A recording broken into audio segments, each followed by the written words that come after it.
is Adano Wario-Roba. I'm the Acting Director General, Competition Authority of Kenya, and this is 2024 Competition Advocacy Workshop in Nairobi.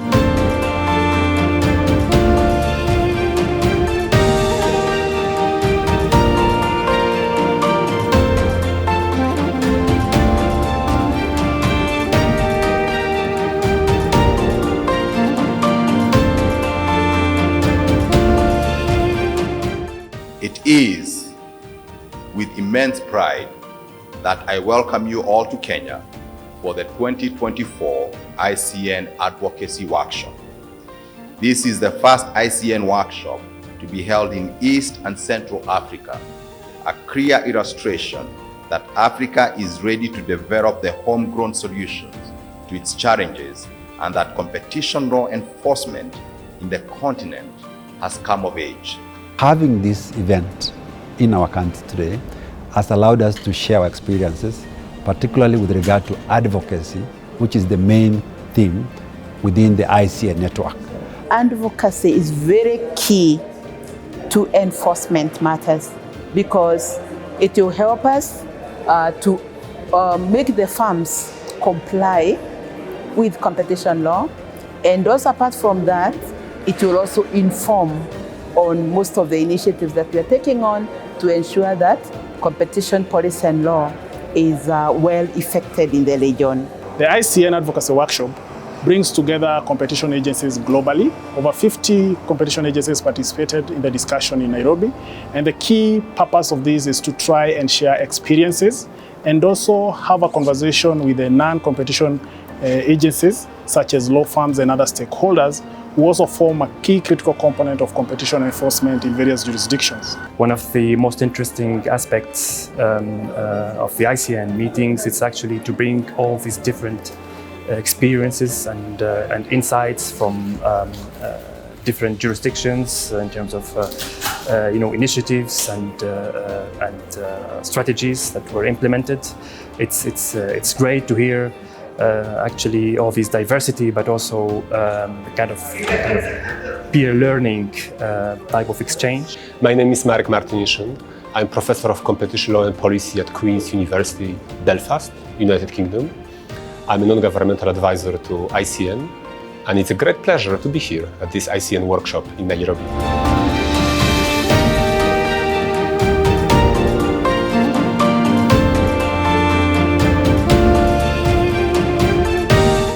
Through the ICN competition network, we have been a member since 2011.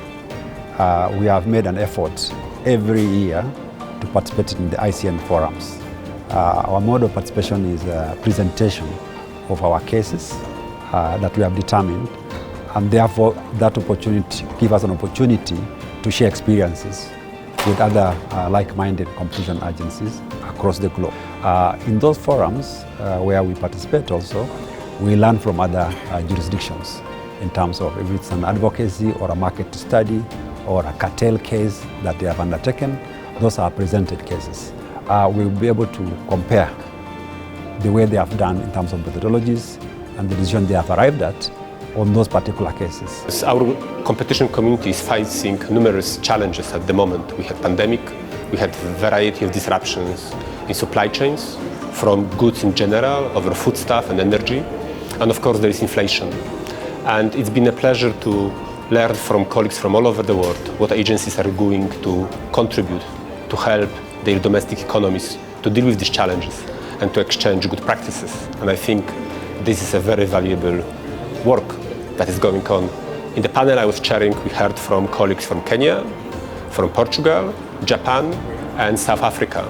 And it's very interesting to see commonalities because some of these challenges are truly global and there is a lot that can be achieved through learning from one another.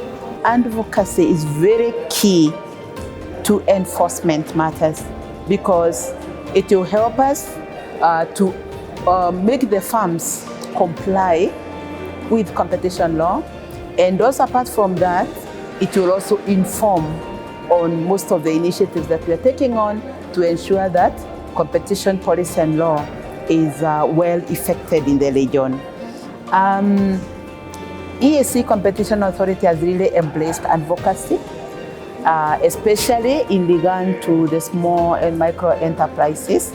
And under Article 3, one of the key objectives of the Competition Act is to ensure that we are able to guarantee equal participation of all the market players, and especially the SMEs, that is the small and micro enterprises, because we have realized they play a great role in the East African region in the growth and development of our economies, considering that about 90% of the activities that are done in the East African community, really, most of the businesses are the small businesses. We have the agriculture, we have transport, and also communications. These are some of the sectors that we prioritized, and they target a lot of the SMEs because they are great players to ensure that they know how to compete with the bigger firms.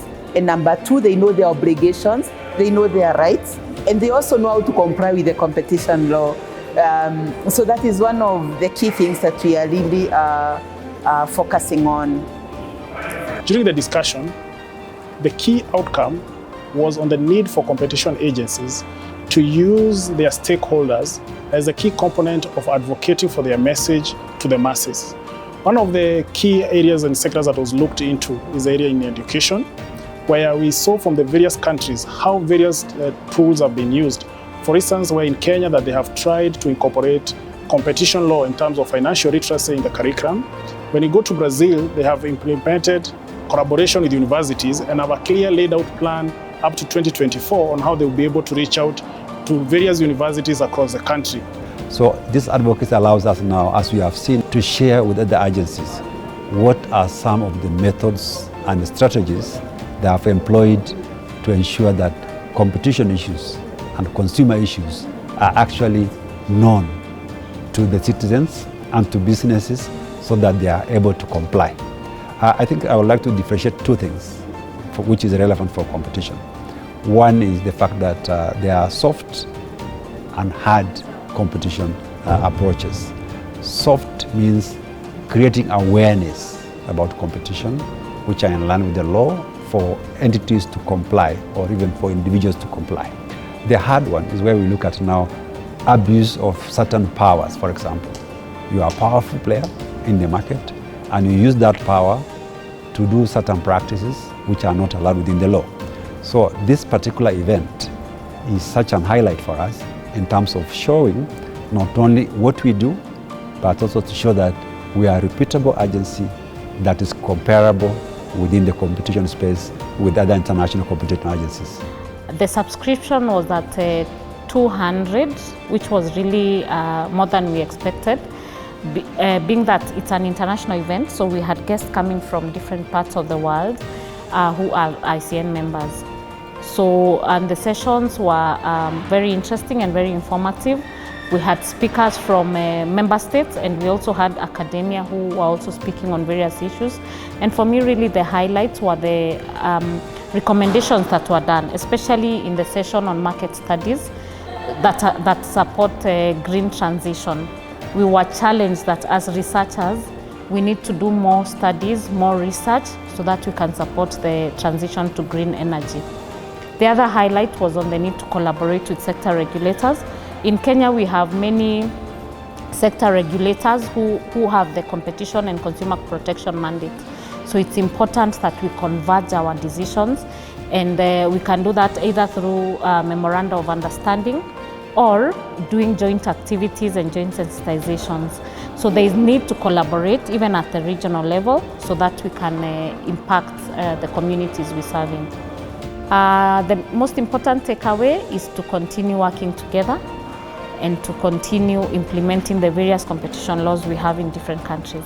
And I think the next task before us is launch of a competition and consumer digest. This is a select of cases that the authority has made decision over. We call them determinations. We have done more, but we selected a few that we thought it could be a very good start for us to put together in one compilation and share with all the participants and all of us who are here. They cover all the technical areas of our operations, and I don't have to exhaust what is inside, but I will most sincerely welcome you to get your copy and sample as you travel back to wherever you have come from. Just to mention, the digest was developed in collaboration with and able leadership of our partners, the Kenya Council of Law Reporting, to ensure that that process fits the standard of law reporting in our country. And we really thank them for that process. And I'm sure some of them are in presented in this meeting, and would like to thank them enormously as well. At this point, I would like to welcome our chairman, Shaka Kariuki, to officially launch the digest for us. Good afternoon, ladies and gentlemen. I trust that everybody has had an enjoyable time at this workshop. The digest, the main goal of the digest really is to improve the understanding of competition and consumer protection law among the public, and to further develop the depth of jurisprudence. This digest marks the beginning of many more to come, and aligns with one of our strategic objectives of establishing the authority as a reputable center for competition and consumer protection policy. This is therefore the first consideration of competition and consumer protection decisions of the authority into a single and easily accessible publication. Ladies and gentlemen, it now gives me great pleasure to officially launch the first edition of the Competition and Consumer Protection Digest.